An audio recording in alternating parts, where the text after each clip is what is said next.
The dream began in silence. Not the kind of silence you hear in a quiet room. This was the kind that feels alive, like the air itself is holding its breath. I found myself standing in a golden field that seemed to stretch beyond eternity. The light was unlike anything I had ever seen, soft yet radiant, almost breathing. The wind moved gently, and with each wave, I heard whispers, like prayers carried through the air. In the distance, a figure appeared, a man. He was walking toward me with a calm certainty, as though he had known me his entire life. His face glowed with peace, and when his eyes met mine, something deep inside me trembled, not from fear, but from recognition. I had never seen him before, yet somehow I knew him. Then I heard it, a voice, not from the man, but from above and within all at once.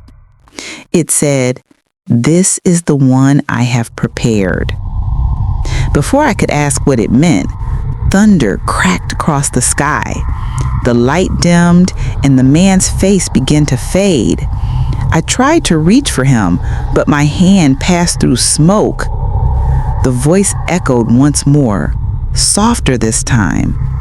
"Do not awaken love before its time." And then I woke up, gasping for breath, the name of a man I did not know trembling on my lips. For several minutes, I just sat in the dark, my heart pounding like a drum. I felt both wonder and fear. It was 3:17 a.m., and though the room was still, my spirit was not. I did not know it yet, but this dream would change everything. Before I continue, I just want to take a moment to thank every new viewer and returning viewer for supporting this channel. Your comments, prayers, and subscriptions mean more than you know. Every story you help share becomes a seed that God can use to reach another heart. So thank you, truly, for being part of this journey of faith, testimony, and transformation. Now, let me take you back to where it all began.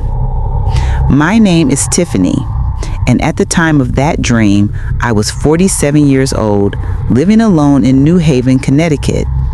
Life had quieted into a kind of dull rhythm. Work, home, church on Sundays when I could bring myself to go. I was divorced for 12 years. My ex-husband Michael had left me for someone younger. I forgave him outwardly, but deep down, bitterness had built its own small fortress inside my heart.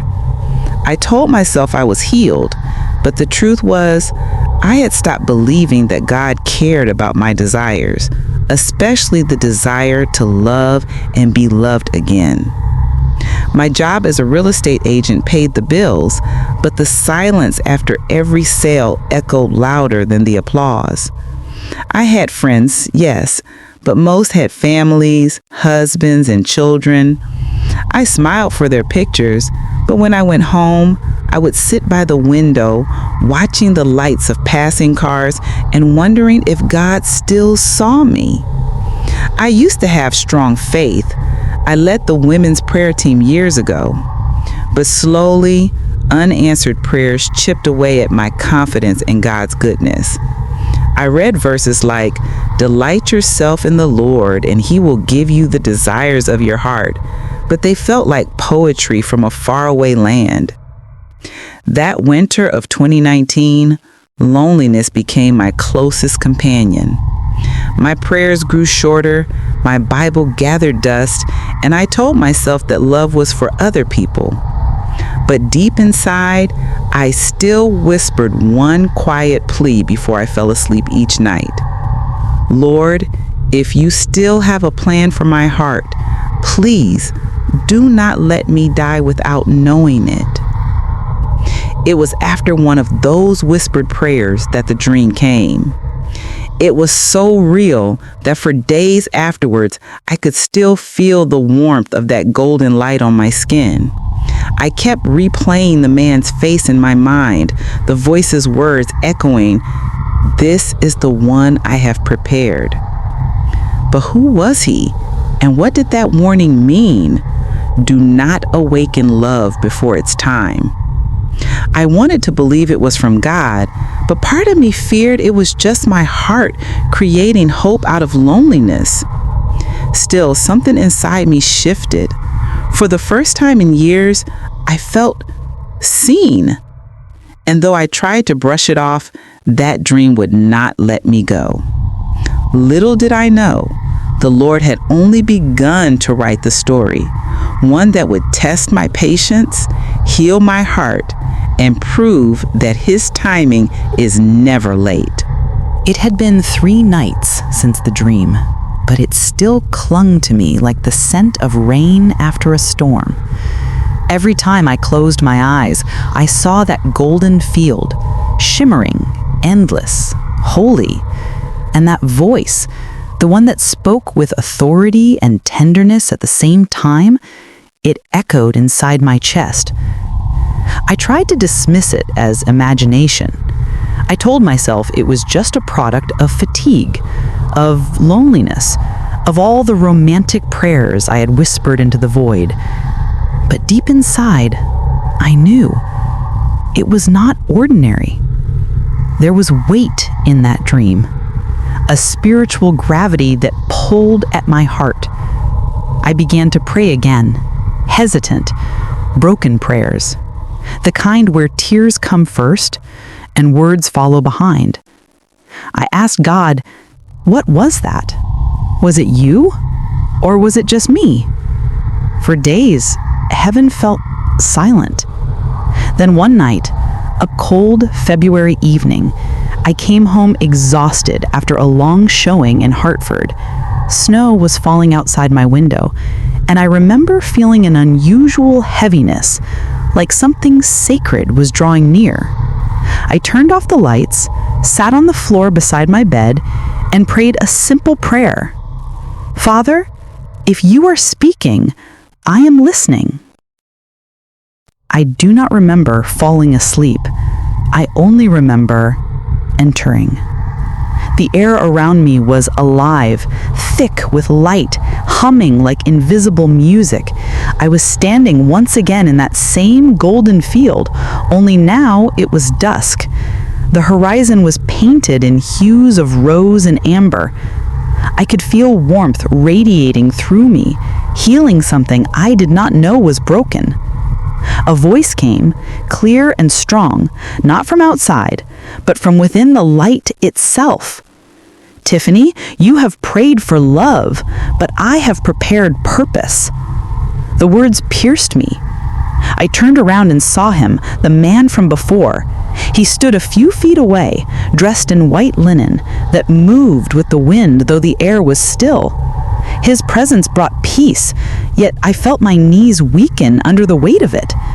He did not speak at first. He just smiled, a smile that seemed to say, I know your pain, and I have been waiting for you to heal. I tried to move closer, but a river of light flowed between us. It was beautiful, gold and blue, swirling with something alive. When I finally dared to speak, I asked, "Who are you?" He looked at me with eyes full of knowing and said, "I am the promise you gave up on." Those words shook me. I wanted to ask more, but scenes began to appear in the sky, like visions within a vision. I saw myself standing beside this same man, dressed in a wedding gown. Then another flash. We were praying together with a small group of people in what looked like a modest church building. Then another. We were holding hands before a congregation, leading worship. Each scene was bright, yet brief, as if heaven was showing me glimpses, not the whole picture. Then the voice returned, deeper now, almost trembling the ground beneath me. You will know him by his peace. He will not come through striving, nor through searching. He will come through surrender. Suddenly, the light shifted. A shadow crept in from the horizon, dark clouds swirling like ink in water. I heard thunder again, rolling closer. The man's image began to fade into the fog. "Wait!" I shouted. "Please, do not leave me!" The voice of the Lord spoke one last time. "Do not seek him before the appointed time, or you will lose what I have set in motion." Then everything turned white. I woke up gasping, clutching my bedsheet as though I had fallen from another world. My entire body was trembling, but my spirit, it felt alive. I could still hear that final sentence echoing through my soul. I looked at the clock, 2:22 a.m., the exact same time I had woken from the first dream 3 nights earlier. I knew this was not coincidence. For the next few days, I could hardly focus on anything else. I wrote down every detail in my journal: the words, the light, the man's eyes, the warning. I even sketched the small wooden church I had seen in the vision, though I had never been in one like it. I prayed daily for understanding. Sometimes I felt God's presence so strongly that I would weep. Other times he felt distant, silent again, as if testing whether I would trust him without constant confirmation.